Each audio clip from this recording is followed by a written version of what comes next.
Karong nagsugod na ang Semana Santa ug nagkaduol na usab ang summer vacation. Ang nasudnong kapulisan ang subling magpatuman sa Oplan Ligtas Sumvac 2024 sugod Abril 1 hangtod Mayo 31.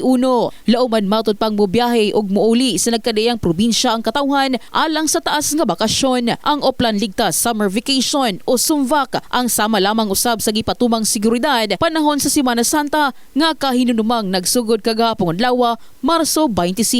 Tumong matod pa niini nga mamahimong hapsay ug malinawon ang bakasyon dinhi sa Jansan. Hugot nga seguridad ang ipatuman sa mga pampublikong lugar sama sa mga terminal ug sa mga simbahan. Yes ma'am, mga itong summer vacation or Holy Week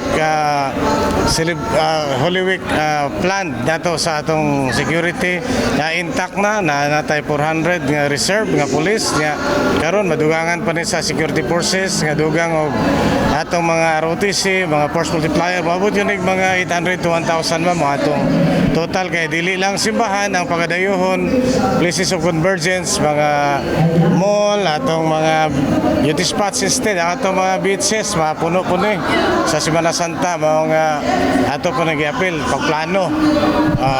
Ang atong Coast Guard, atong Transport Gensan, ang atong DEP, ato nag-i-papil sa maong panagtigong pag-meeting. Pinaagi sa Oplan Ligtas Sumvac, gipahinumduman sa mga otoridad ang katawhan sa mga angay buhaton o galing biyaan ng ilam nga nagkadaiyang panimalay atol sa bakasyon ug ang luwas nga biyahe sa mga motorista. Ang City Mobile Force Company sa General Santos City Police Office ang pahugtanusab ang mga border checkpoints. I-continue nato or pag-istriktuhan nato ang atong mga checkpoints sa atong mga border aron ma-limit nato ang movement sa mga dautan nga plano.